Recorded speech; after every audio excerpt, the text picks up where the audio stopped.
And welcome back to Chicago Bulls Insider. Today, we're talking about Coby White being ranked the 12th best shooting guard in the NBA.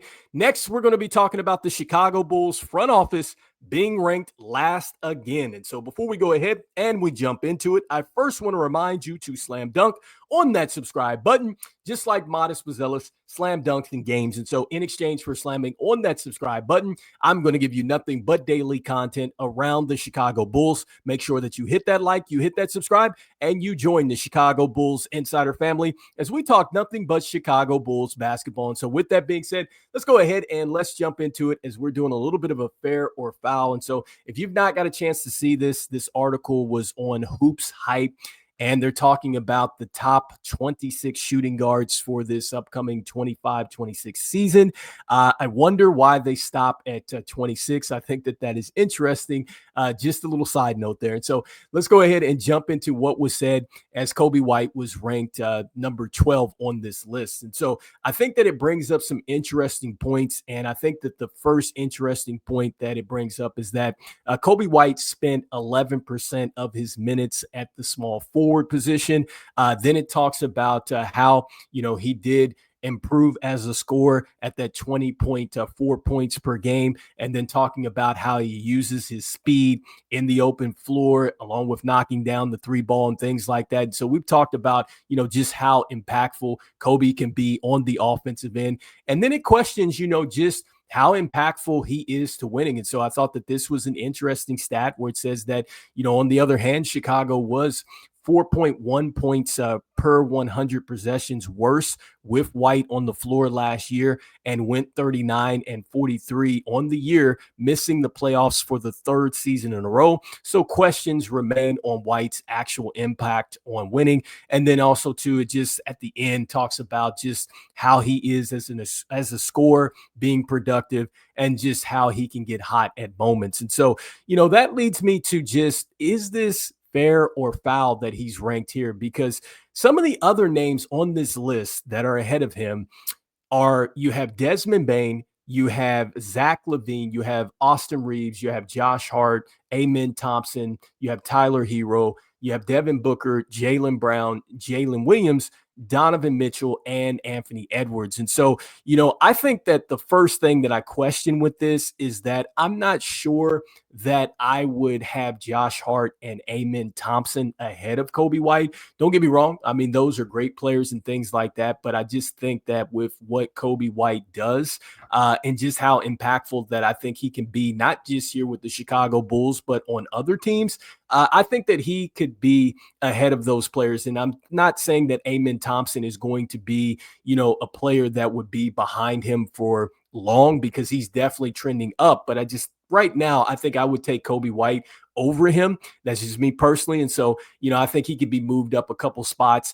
And then going back to what was a question there in the article. And so, I'm not willing to say that Coby White is the player that you look at and say that he doesn't impact winning. I think he definitely does impact winning. And I think that when you look at the fact that this team has gone to the play-in situation, it's not solely on Coby White. And you have to go back to also to the first part in that article that mentions that he spent a small percentage of time at the small forward position. I think that one of the real keys to this year for Coby White is the fact that he's going to be in a situation where he has a defined role. And I think that he has, a player that he can play alongside of with Josh Giddey that is going to open things up for him and just kind of really take, I think, a little bit of the decision-making off the table for him and allow him to focus that way. And defensively, he actually did take a step forward there because the steals were up, the activity was there, and I think that he's finding ways to not just sit out there and shoot the jumper, because he got to the free throw line more this season. He knocked down a high clip at the free throw line, so I think that is something that definitely can go up. This is a player that is trending in the right direction with the Eastern Conference Player of the Month, and so for me, I just think that he could be a couple spots up. That's just my take on it. You guys let me know. Do you feel like that this ranking is too high? Do you feel like he should be higher? Or do you feel like Coby White should be lower? I'd love to hear what your thoughts are as far as Coby White being listed on this Hoops Hype article as the number 12 shooting guard coming into this upcoming season. And so the next thing I wanted to talk about here is that the front office is ranked last yet again. And so if you guys have not got a chance to see this, you can go over to Yahoo and you can look up this article under this.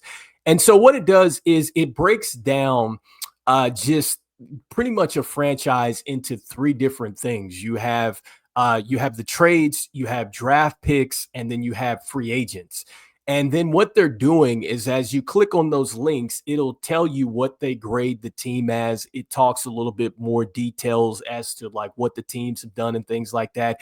And they do it in a baseball type of format. And so what that means is you have like base on ball, you have your strikeouts, you have home runs, got to first base and stuff like that. And so hopefully you understand, kind of where this is coming from. And you can also check this article out or go check this article out and see it for yourself. But when it came down to it and you're looking at just the end of this, the Chicago Bulls just did not score very well, as you can see. And I just think that when we're talking about a fair or a foul with this one, I just think that, look, they are probably right on with this one. I'm not sure that I necessarily am putting the Bulls last year. I find it interesting that not even the Phoenix Suns, who I think just really haven't operated very well, are not there. Or you can even look at the Pelicans and say that maybe they should be there. But either way, I think that we know that the front office has definitely got to get some things together. And I think it really starts with just really having a good course of action here. Now, I do think that AK and the front office do have a chance to really course correct, so to speak, because if he is able to make this trade with Isaac Okoro work, that shows us that, okay, not going into a full rebuild and getting players that, are competitive and kind of fit your system, that can definitely help you with your timeline. You did get younger that way, so you have to give him some credit there. And then also, too, if he's not going to get additional draft capital, getting multiple first-round picks or multiple second-round picks, and then you look at Modest Buzelis and he takes off, and then a guy like Noah Asingay takes off, and guys like that, Ayo continues to keep, trending up, then you could say, okay, well, his draft strategy is working. And so he's not getting high draft picks and he doesn't have a whole bunch of them, but he's starting to hit on the draft selections that he is getting. And so that right there would certainly, change the direction, I think, of the franchise that way, and especially how the front office is viewed. Now, I think it's going to be definitely tough because when you look at the franchises that are winning in the NBA, they have multiple draft picks kind of in their, into their tool bag there, where they can pretty much go and they can get multiple bites at the apple to change their team that way. They're doing terrific jobs as far as going out there, and they're not working against themselves with the contracts that they're getting signed out there. And so, an example of that is just what we've seen with the Bulls here in the past, where they go out and they bid against themselves.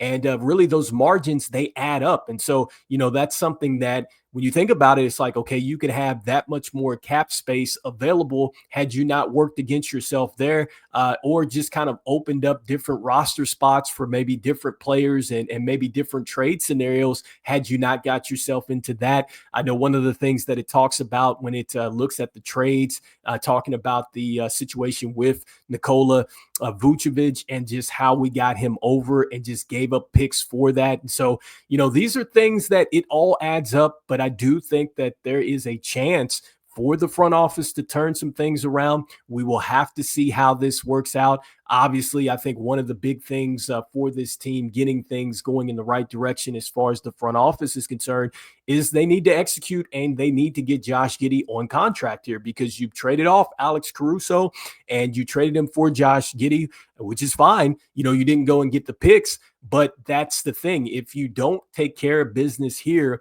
and get this to work, and then you could have gotten multiple picks. It's like one of those things that will just add into the constant here, and just also too looking at the fact that this team really didn't do anything when they had Levine, they had DeRozan, they had Drummond, they had situations where they could have got additional, draft capital and just did not do that. And so this team really has to turn some things around. And so you guys let me know in the comments, is this fair or foul that the Chicago Bulls get ranked last again? And so once again, you can check this article out on Yahoo. Terrific read. Like I said, it goes into what is going on from the trades, the draft picks, and the free agents. And just you're looking here at the end where it's just talking about just the overall summary here of why they had the Chicago Bulls last amongst the front offices there. And then also too, you guys let me know what you are thinking about here with this Coby White situation. Do you feel like that he is the 12th